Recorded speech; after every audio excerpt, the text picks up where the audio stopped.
Hola, soy Dayan Köpfer, médico de cuidados paliativos del Hospital de La Serena.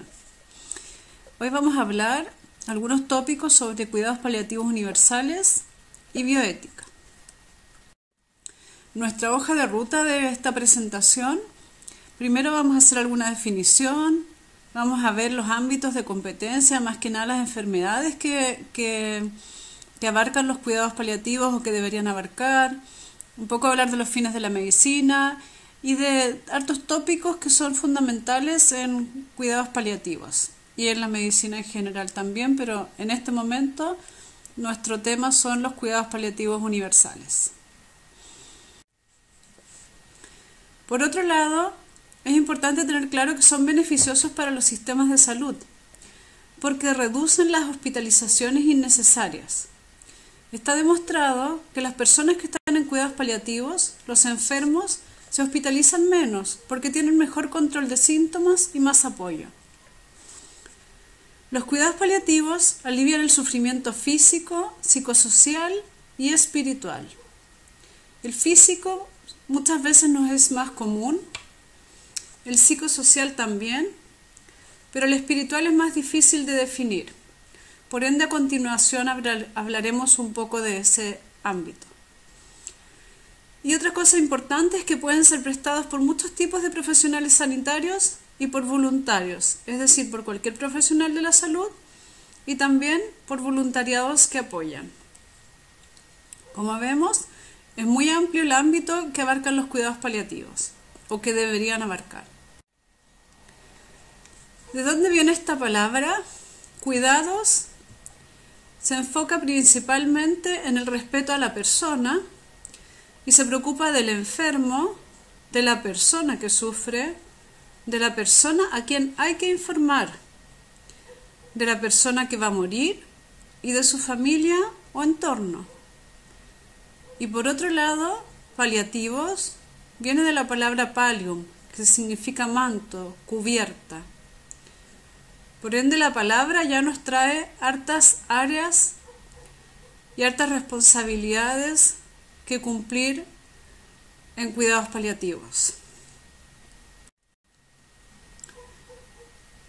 Otra parte de la definición o de lo que hablábamos al comienzo es la espiritualidad. Esta es una definición que hay que dice que la espiritualidad es la dimensión dinámica de la vida humana que relaciona la forma en que las personas experimentan, expresan y o buscan un significado, propósito y trascendencia, con la forma en que conectan con el momento, consigo mismos, con los demás, con la naturaleza, con lo significante y o con lo sagrado.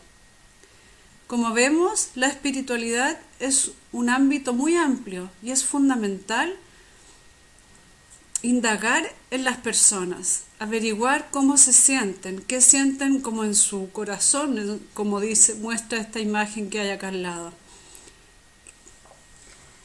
Cómo experimentan las vivencias, qué significados les dan, qué propósito y significado le ven a su vida y su relación con los demás y con el entorno. Para poder evaluar bien a una persona y poder ayudarla, más aún en el final de la vida, es muy importante también indagar en la espiritualidad. Ahora, ¿en qué patologías deberíamos entregar cuidados paliativos? Esta es una imagen, un gráfico del Atlas Global de Cuidados Paliativos, donde nos muestra los porcentajes de personas que requerirían cuidados paliativos según enfermedad. Y tenemos que un 34% de las personas adultas que requerirían cuidados paliativos tienen cáncer. El porcentaje de personas con enfermedades cardiovasculares que deberían requerir cuidados paliativos o que deberían tener cuidados paliativos es mayor incluso que las personas con cáncer. Y así tenemos las otras patologías. En Chile, los cuidados paliativos están cubiertos por el GES de alivio del dolor y cuidados paliativos para personas con cáncer. Por ende, estas prestaciones a las personas con cáncer ya se otorgan hace mucho tiempo. Y este año entró en vigencia la Ley de Cuidados Paliativos Universales, que nos va a dar la oportunidad de ayudar a todas las personas que requieran cuidados paliativos con un buen apoyo especializado.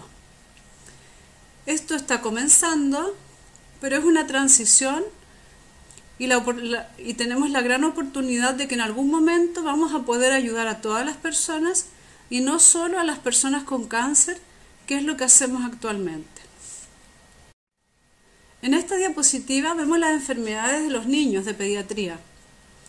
El mismo gráfico, que actualmente los cuidados paliativos en pediatría también se les dan solo a las personas con cáncer porque están cubiertas por el GES. Pero son muchas las otras las enfermedades. Incluso en pediatría, solo el 5% de las personas que requerirían cuidados paliativos tiene cáncer. Es decir, actualmente solo le otorgamos la prestación a este porcentaje de personas. Y como vemos, hay muchas otras patologías que requerirían cuidados paliativos o personas con enfermedades que requerirían cuidados paliativos, como por ejemplo el principal porcentaje son las anormalidades congénitas, condiciones neonatales, que requerirían cuidados paliativos y así se desglosan diferentes enfermedades. Entonces en esto podemos ver que este ámbito de implicancia de los cuidados paliativos es muy amplio y abarca muchas enfermedades y por ende abarca muchas personas que están enfermas y familias que hay que están sufriendo también y que es fundamental que con el tiempo podamos ir ayudando cada vez más. Ahora, podríamos decir, pero bueno, suena bien, pero tenemos muchas otras cosas que hacer y no alcanzamos a preocuparnos de esto. Pero aquí tenemos que ir a los fines de la medicina, que nos plantea el Hastings Center. Estos fines plantean, el primer fin de la medicina es la prevención de la enfermedad y la promoción de la salud. El segundo, el alivio del dolor y del sufrimiento causado por enfermedades.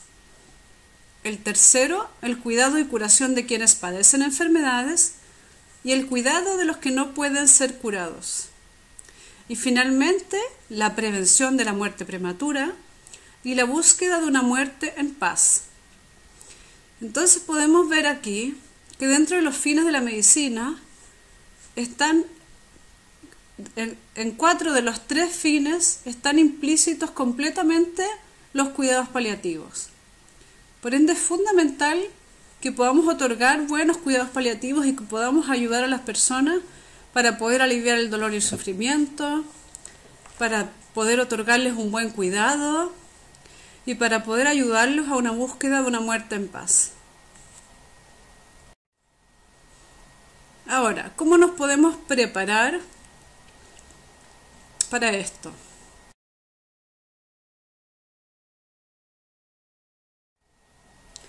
Es fundamental en cuidados paliativos establecer directrices anticipatorias. ¿Y cómo lo hacemos? ¿Cómo nos anticipamos con nuestros pacientes, con las personas? Bueno, como hemos visto en las definiciones y en los rasgos descritos anteriormente, es muy importante conocer a la persona enferma y a su entorno. Es muy diferente una enfermedad que le dé a una persona de 20 años que la misma enfermedad en una persona de 60 años. Y es muy diferente una misma enfermedad en una persona, por ejemplo, de 60 años que cuida a sus nietos, que en una persona de 60 años que ya no tiene mayores responsabilidades y puede estar tranquila en casa. Entonces es fundamental conocer a la persona y a su entorno, porque cada persona es diferente, cada persona es única y a cada persona le atañen y le afectan de diferente forma las enfermedades. Por supuesto que también es fundamental tener un adecuado conocimiento de la enfermedad y del manejo.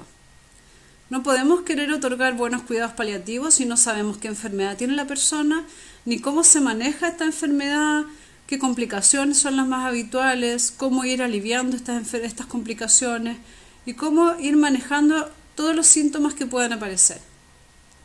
Y para esto es fundamental que tengamos una correcta formación profesional. Si no sabemos, porque no hemos aprendido, y nos encontramos frente a una persona que está en su final de la vida, puede que incluso nos asustemos, que no sepamos qué hacer, que tratemos de arrancar de la situación, pero más que nada por falta de conocimiento en cómo actuar.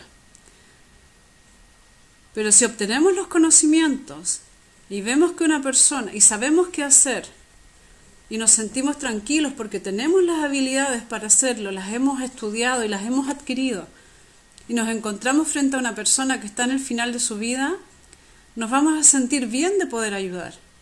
Porque en esas ocasiones mucha gente no sabe qué hacer y se aleja de la situación. Pero si nosotros tenemos las herramientas y podemos ayudar, nos vamos a sentir muy bien de estar ayudando a una persona incluso a buscar su muerte en paz. Entonces estos ámbitos son fundamentales para poder ayudar a una persona de la mejor manera posible en cuidados paliativos. Ahora, ¿cómo podemos conocer a la persona enferma? Hay 3 ámbitos que es fundamental indagar. En primer lugar, la autonomía. Para que una persona podamos decir que es autónoma, tiene que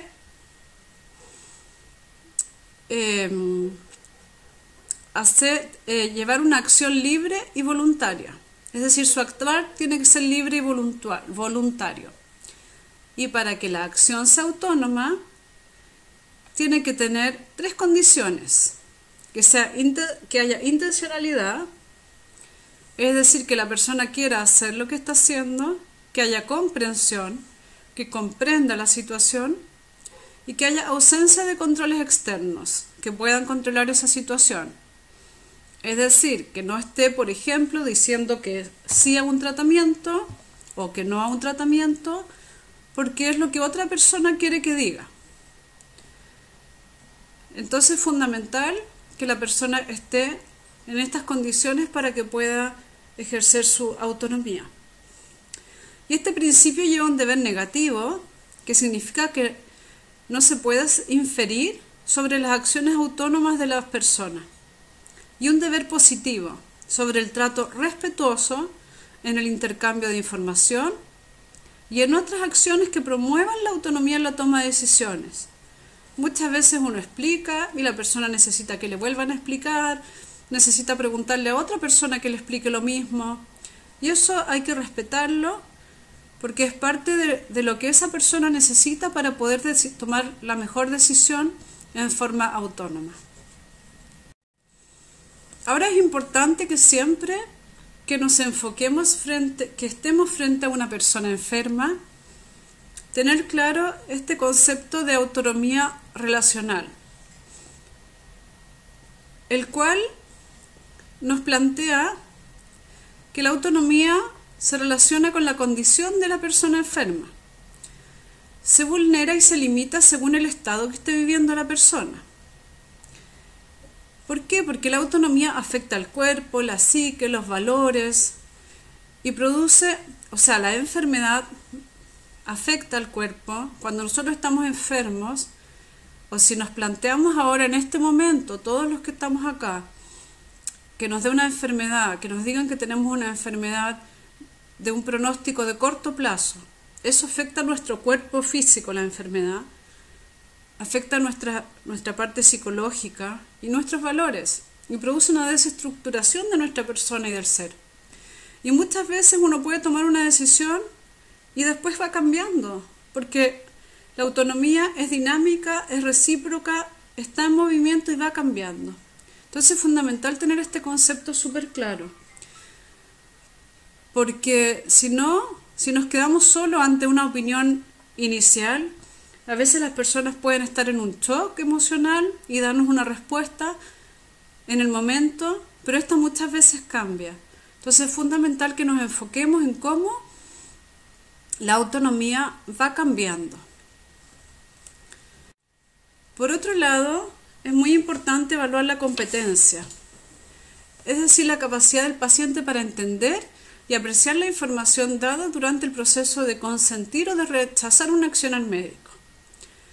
Esto lleva a comprender, reflexionar, analizar las consecuencias, expresar lo que piensa la persona. Y siempre se presume que toda persona tiene sus competencias adecuadas y se debe demostrar si no se presenta. Por otro lado, es importante que si está afectada hay que evaluar las causas. Pueden ser causas reversibles o irreversibles. A veces hay un cuadro infeccioso que produce algún delirio en una persona, se controla la infección y la persona vuelve a estar bien y a poder tomar sus decisiones bien. Entonces es fundamental que si una persona tiene afectada su capacidad, su competencia, su capacidad, es importante que busquemos las causas de esta. Y si es irreversible, ahí hay que justificar la toma de decisiones subrogadas.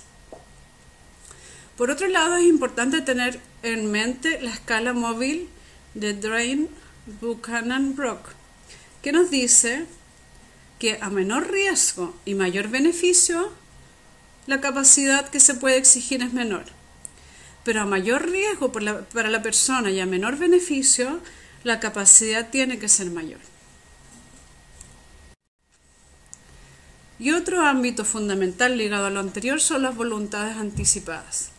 Es importante conocer si la persona tiene sus voluntades anticipadas expresadas ya sea en forma verbal o escrita. ¿Qué quiere la persona? ¿Qué le gustaría que hagan? ¿Qué le gustaría que lo subrogue? ¿Le gustaría pasar su última etapa de la vida en el hospital, en la clínica, en la casa?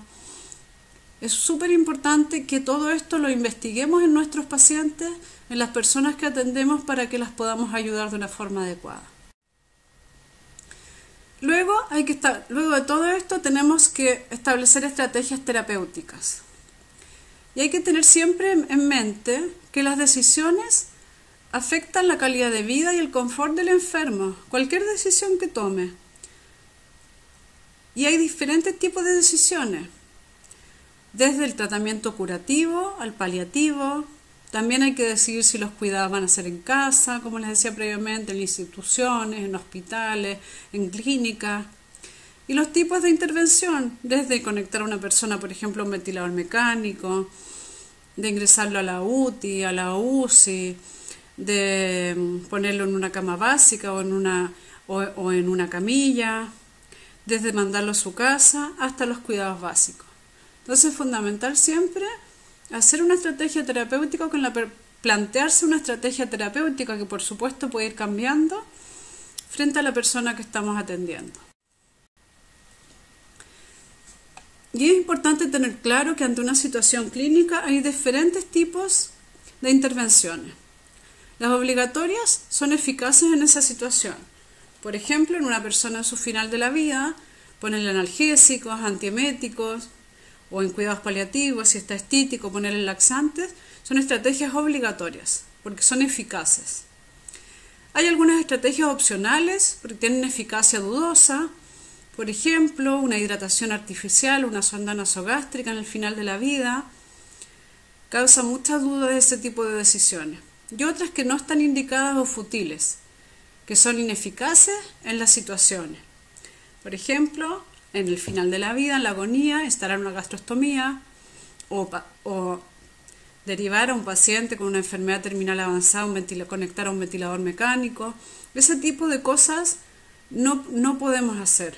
Indicaciones futiles es fundamental que ojalá nunca hagamos, porque vamos a hacerle daño a la persona. Y la selección de opciones iniciales, por supuesto que es responsabilidad del equipo. No podemos decirle a la familia, decida usted. Si bien ellos son parte de tomar una decisión consensuada, es fundamental que el equipo asuma su responsabilidad y pueda explicar los pros, los contras, los beneficios de la situación determinada o del tratamiento determinado. Es fundamental tener siempre presente que no hay que alargar innecesariamente la vida y no utilizar medidas desproporcionadas. Siempre es fundamental evitar la obstinación terapéutica, porque eso no ayuda a la persona, no ayuda a la familia, les provoca daño, gasta recursos innecesarios, por ende es una situación que no es justa tampoco. Y siempre tenemos que tener presente que hay que ir haciendo adecuación terapéutica según las necesidades de cada persona en el momento indicado. Ahora vamos a hablar unos pequeños tópicos de sedación paliativa. La sedación paliativa es la disminución deliberada del nivel de conciencia del enfermo. Por supuesto que tiene que haber un adecuado consentimiento para este fin. Y se hace mediante la administración de fármacos para evitar un sufrimiento insoportable ocasionado por un síntoma refractario. Esto es fundamental, que la sedación paliativa, su enfoque es disminuir el nivel de conciencia para aliviar el sufrimiento ocasionado por un síntoma refractario. No es un síntoma de difícil control. Para esto, el paciente debe padecer una enfermedad avanzada en fase terminal, no tienen que haber opciones razonables de otro tratamiento para controlar el síntoma, y el síntoma tiene que estar manejado con tratamiento óptimo por personal capacitado. Es decir, si yo no sé cómo manejar adecuadamente una disnea en el final de la vida, no corresponde que yo indique sedación paliativa porque no sé cómo manejar la disnea. Entonces es fundamental que esto se comprenda, que el objetivo es disminuir el nivel de conciencia para aliviar el sufrimiento provocado por un síntoma refractario que ha sido tratado de la mejor forma posible y a pesar de eso no se ha podido aliviar. Aquí juega un rol la doctrina del doble efecto, que nos dice que una acción con dos o más posibles efectos, uno bueno, por ejemplo en este caso aliviar el sufrimiento, y uno malo, que puede ser la debilidad, disminución de la ingesta alimentaria, disminución del nivel de conciencia, es moralmente aceptable si la acción no es inmoral en sí misma, la intención debe ser lograr el efecto bueno, es decir, aliviar el sufrimiento. La acción no debe perseguir el efecto bueno a partir de uno malo y debe ser emprendida debido a una razón de gravedad proporcionada. Es decir, las consecuencias positivas deben pesar más que las negativas. Es decir, aquí, bajando el nivel de conciencia de la persona, aliviamos el sufrimiento. Y eso pesa más que el hecho de todas las otras cosas negativas que puede ocasionar la sedación paliativa en la persona. Solo para diferenciar esto muy cortito con la eutanasia, la intencionalidad de la sedación paliativa es aliviar el síntoma refractario y la eutanasia es ocasionar la muerte de la persona. La sedación paliativa se hace mediante ajuste de fármacos sedantes para bajar el nivel de conciencia y la eutanasia se administran fármacos letales. Y el resultado de la sedación paliativa es aliviar el sufrimiento, a diferencia de la eutanasia que es provocar la muerte. Que esto es importante tenerlo presente, estas diferencias, porque muchas veces se tienden a confundir ambas cosas. Entonces, como hemos visto en la presentación, en cuidados paliativos tenemos muchas áreas bioéticas trascendentales. Como vimos, la autonomía, la justicia es fundamental.